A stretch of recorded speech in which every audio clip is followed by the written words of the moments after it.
Apocalypse 17, le verset 15. Regardez ce qu'il va dire. Et il me dit, les eaux que tu as vues, sur lesquelles la prostituée est assise, ce sont des peuples, des foules, des nations, des langues. Donc ils ne sortent pas de néant.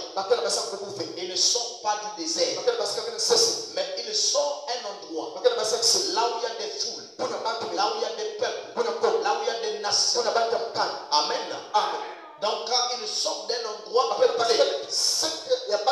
mais non, regardez encore. Il dit que non, cette bête avait 10 cornes. Mais non, si nous prenons dans le livre d'Apocalypse 17, le verset 12, on a dit il y avait 10 cornes. Amen. On dirait ceci. Le verset 12, il dit les 10 cornes que tu as vues sont 10 rois qui n'ont pas encore reçu de royaume, mais qui reçoivent autorité comme roi pendant 1 heure avec la bête. Il dit les 10 cornes représentent quoi? Il faut comprendre que non. Là on nous dit il y a 10 cornes. Les 10 cornes, on dit ça représente 10 rois. Les rois là n'ont pas encore reçu de royaume, mais ils sont en train de régner pendant la même période chez la bête. Or, remarquez, si vous savez, vous êtes un roi, mais vous n'avez pas de royaume. En d'autres termes, vous n'êtes pas légalement un roi, mais vous êtes un dictateur. Donc les 10 rois représentent les dictateurs. Donc dictateur. Nous allons avancer. On va parler petit à petit. On nous parle des 10 rois, des 10 dictateurs. On parle des dictateurs qui vont régner en même temps que la bête. Mais on dit que non, il y avait 7 têtes. La bête avait 7 têtes. Que représentent les 7 têtes? Nous allons prendre Apocalypse 17, le verset 9. Prenons avec moi Apocalypse 17, le verset 9. Que ce ne soit pas moi, mais je vous répète la parole. Parce que je ne veux pas avoir de problème avec Dieu. Je vous répète que non, c'est que vous êtes en train de voir la fin du monde. Je n'ai pas honte de cela. La fin est là. La fin est là. Ce que vous devez chercher, derrière. La première des places, c'est Dieu. Apocalypse 17, verset 9. Lis ça.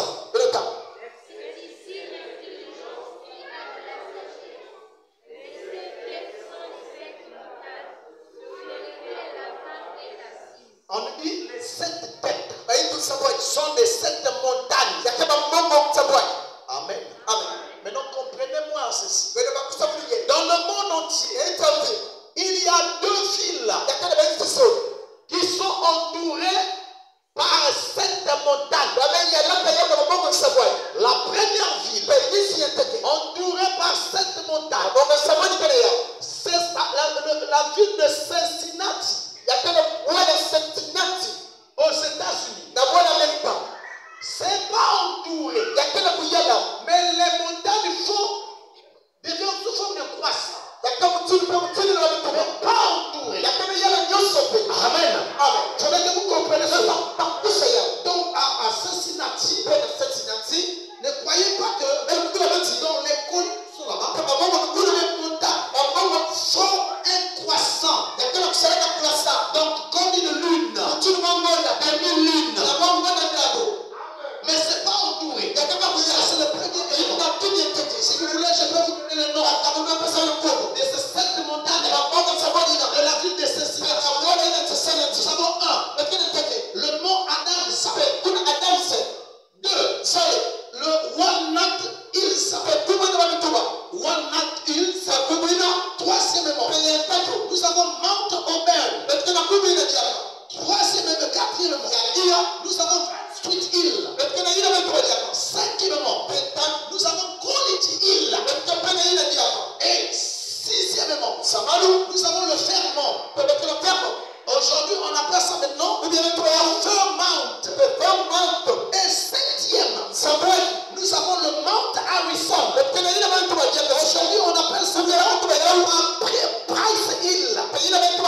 je répète, que non, le Cincinnati est formé, les montagnes de Cincinnati forment comme un croissant. Il y en a 7. Il y a le mont Adams, il y a le Walnut Hills, il y a le Mount Auburn, il y a le Vine Street Hill, cinquièmement le College Hill, et le sixième, nous avons le Vermont. Le Vermont, aujourd'hui, on appelle ça Vermont. On prononce maintenant avec l'accent anglais. Et septièmement, nous avons le Mount Harrison, qu'on appelle aujourd'hui Price Hill. Donc, il y en a 7. Mais on dit qu'il y a une femme qui est au milieu. Dans la Bible, la femme représente une église. Amen. Mais là-bas à Cincinnati, il n'y a pas une église qui domine le monde entier. Deuxièmement, là où il y a la ville est bâtie sur les 7 montagnes, comme la Bible dit, c'est Rome. Amen. Je peux vous citer les 7 montagnes. Nous avons eux-mêmes, ils appellent la ville par cette colonie Roma. En parlant de cette montagne, ils appellent la CD. Maintenant, le chiffre 7 en latin. CD, en italien plutôt. CD, di Roma. Donc la ville des 7 montagnes. Donc les 7 montagnes de Rome. Il y a le Capitole. Deuxièmement, il y a l'Aventin. Il y a le Viminal. Palatin. Quirimal. Coelus. Et Esquilin. Les 7 montagnes dans la Bible. Les 30 pas. Clair. Les 7. Capitole. Aventin. Viminal. Palatin. Quirimal. Coelius. Esquila. Les 7. Et il y a une belle femme qui est au milieu. Le monde entier, nous savons, c'est le Vatican. L'Église catholique. C'est la vérité. On dit que non, qu'il peut combattre contre elle. Amen. Tout est sous. Nous allons voir avec le temps. On va aller petit à petit pour comprendre la mieux. Nous avons dit que les 7 représentent les 7 montagnes. Mais il y a quelque chose d'autre qu'on a dit. Dans l'Apocalypse 17. Le verset 9 à 10. Apocalypse 17. Verset 9 à 10. C'est très sérieux. Chacun connaît sa Bible. Apocalypse 17. On va l'en lire au verset 9 jusqu'à 10. Parce qu'il faudrait que vous puissiez ne plus être ballotté. Chaque personne se prendre au sol. C'est qui est arrivé maintenant. Amen. Donc, lisons.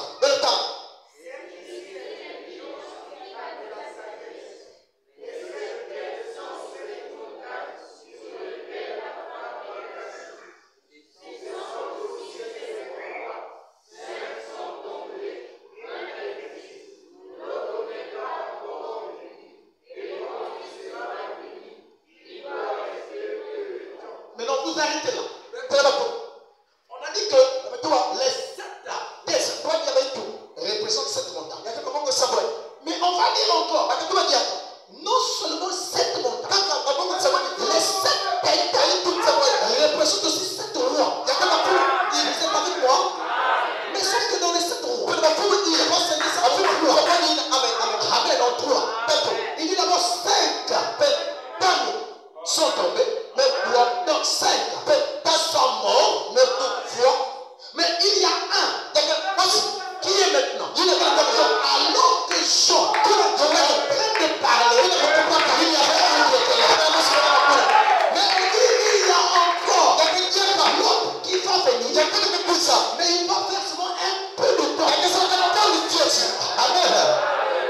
d'écrire cela.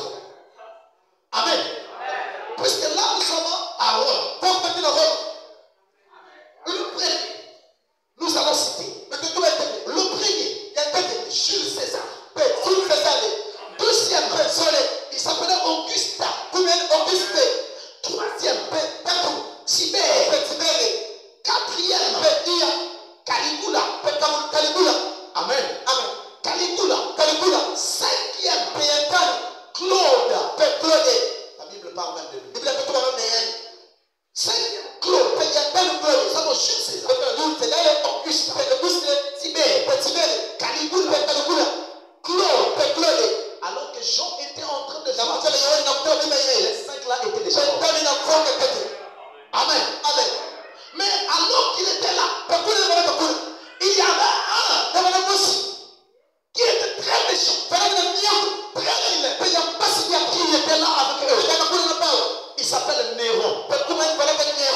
Il a vécu vers les années 37 à 68 de notre ère.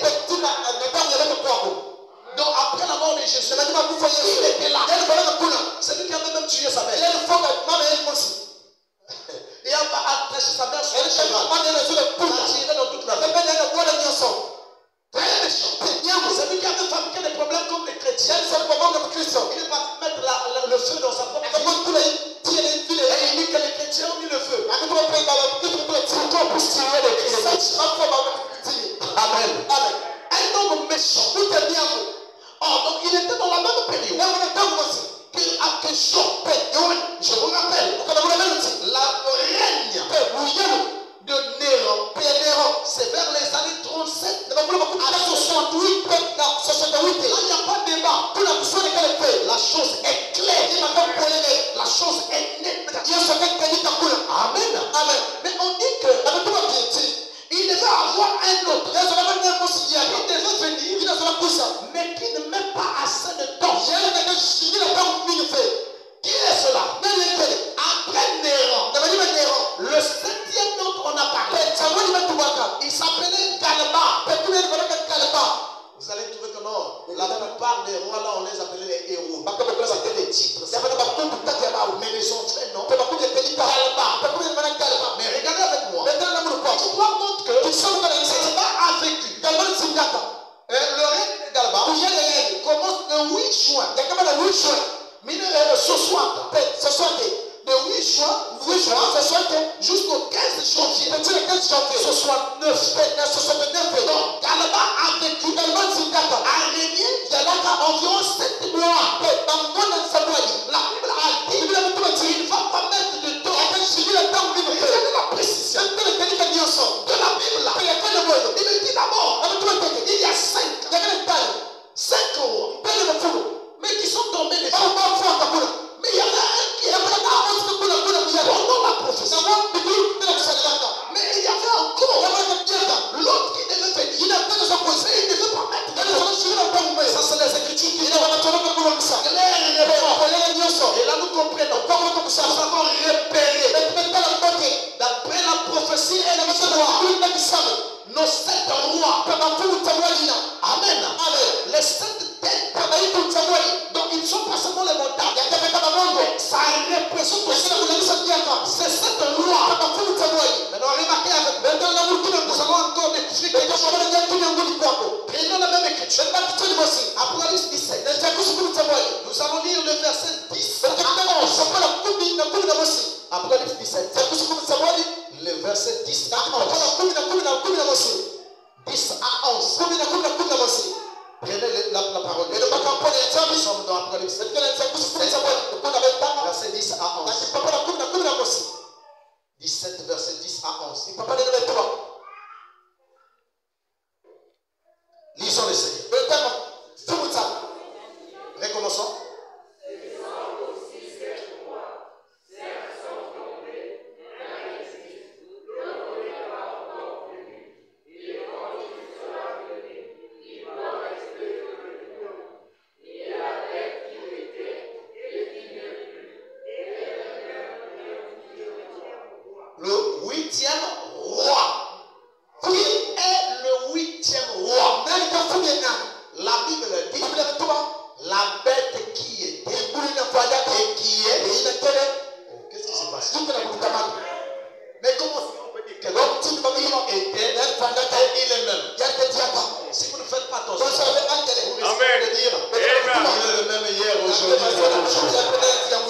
Amen.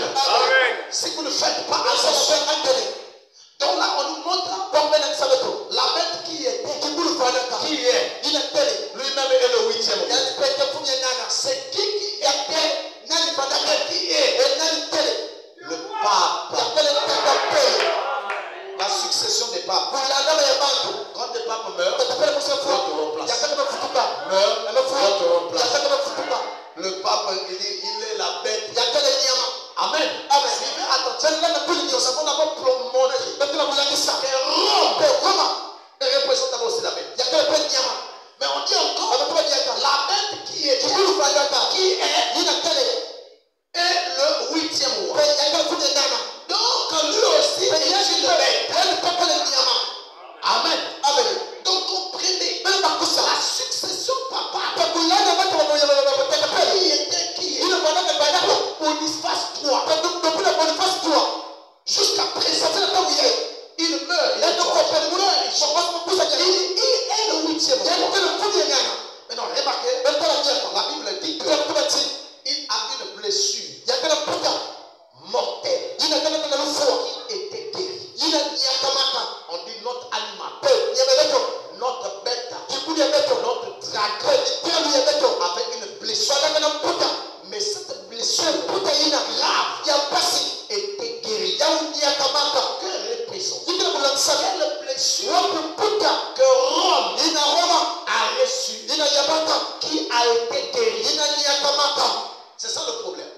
Quelle blessure que Rome a reçue, mais qui était guérie? Si Dieu le permet, mardi, je vais rentrer dans les détails. Comment le coup de poing mortel que Rome avait reçu. Rome a reçu les coups des barbares.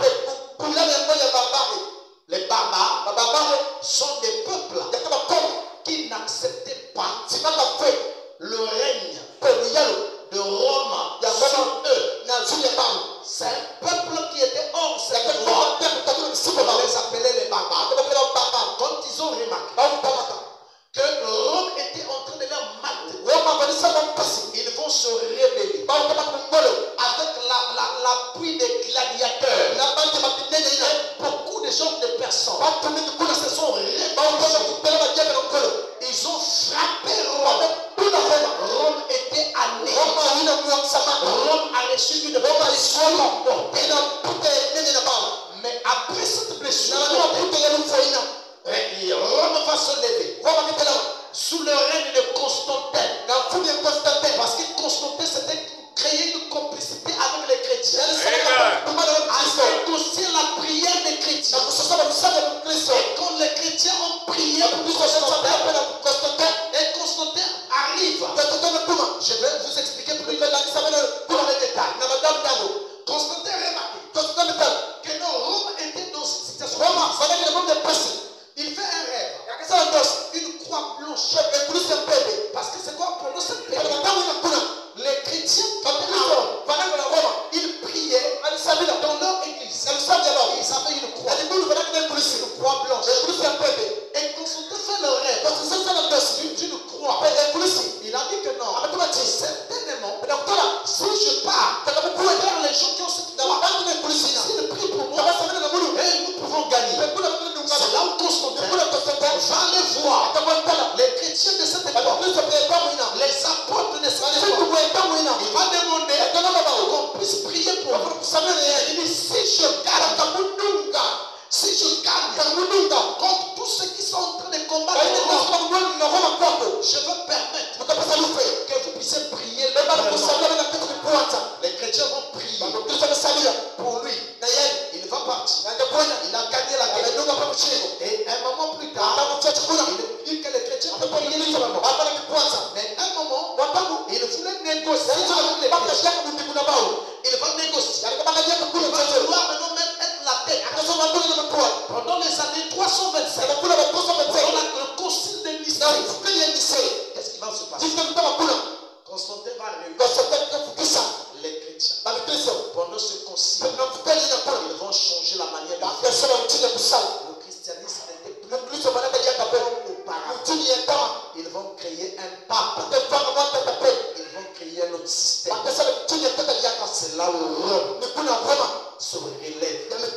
Quand Rome s'est lié avec l'Église catholique, c'est là où Rome a repris sa chance. Donc il a été quand l'Église catholique a pris le contrôle de Rome. Quand l'Église catholique, quand on associe l'Église avec le monde, c'est là où Rome a changé de face. Ça s'est sorti de Rome païenne, c'est devenu la Rome papale. C'est là où la blessure est guérie. Amen. Maintenant, remarquez ceci. C'est lui dont on parle. On dit le règne. Amen. On dit que non, cet animal qui était là, il prophétisait maintenant. Non, Apocalypse 13, verset 7. Il prophétisait de sa bouche des paroles blasphématoires. Des paroles de blasphème. Amen. Ça sortait de sa gueule. Des paroles de blasphème. Amen. Donc la doctrine qui sort le commandement des hommes. Parce que vous pouvez commencer maintenant à présenter une autre forme de parole. Écoutez-moi mon frère, ma soeur. Regardez. Cette parole est la vérité. William Branham n'a jamais amené quelque chose d'autre que rendre cette parole qui était cachée aux yeux des sages et des intelligents. Amen. Frère Branham, on l'a posé la question. Frère Branham, tout ce que tu as là, ça pouvait faire l'Apocalypse 23, le 23e chapitre d'Apocalypse. Amen. Frère Branham a compris que c'était un message. Amen. Car la Bible a dit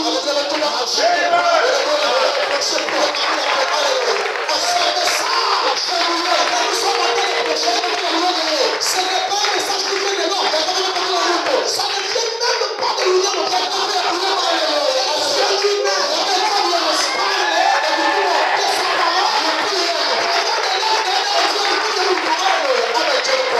Amen.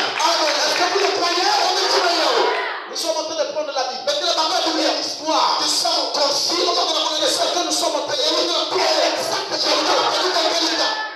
Amen. Là, je suis en train de comprendre. Vous savez quoi la Bible avait dit? Mes brebis connaissent sa voix. Et moi, je connais sa voix. C'est qui veut dire? Je suis la brebis du Seigneur.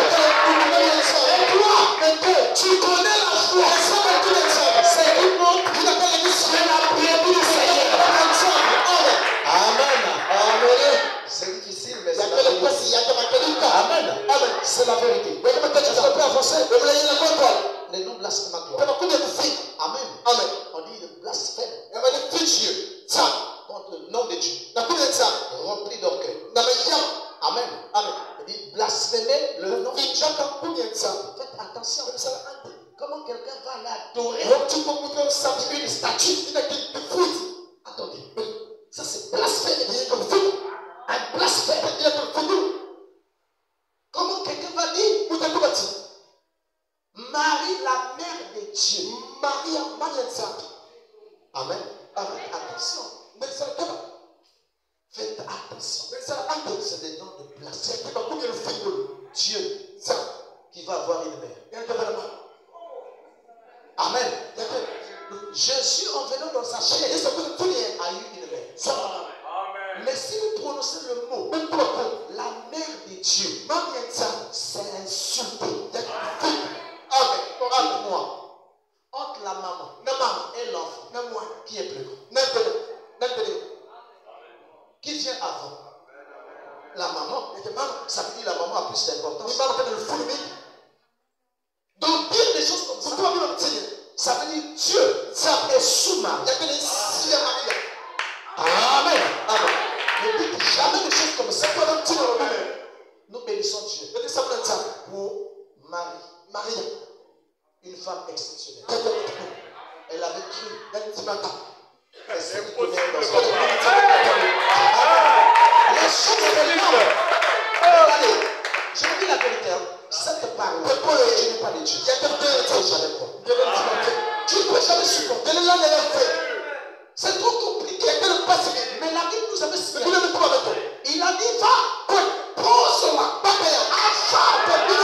Il dit maintenant, sur les lèvres, ça sera tout comme lumière, dans les autres. Ça sera amen.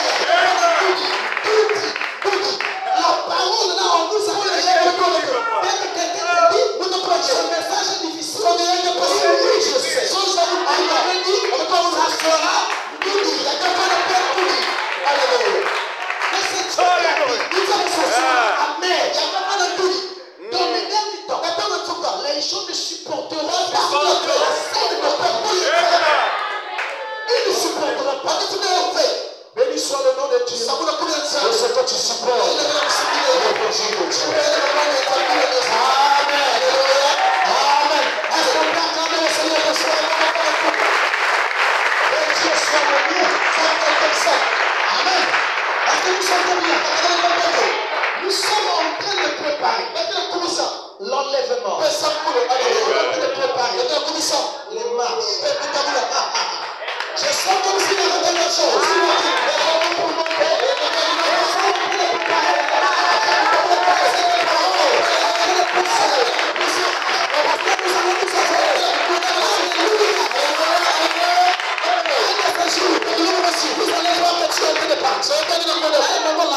La loi de la présenter. Si tu as fait tout le monde, tu ne vas pas comme si tu es en train de toucher les gens. Tu es en train de partir dans la gueule de parce que nous serons plus devant ici-bas. Donc il est temps que toi, amen. Amen. Ce que je vous parle, c'est votre héritage, les gars. C'est votre héritage. Si vous ne comprenez pas où ça fait, ça ne vous fera pas du bien. Amen. Amen. On avance. Verset 3. Le nom de blasphème. On dit, il lui fut donné. Amen. Amen. Il a blasphémé. Non seulement blasphémé le nom de Dieu. Amen. Amen. Il n'y a pas trois dieux.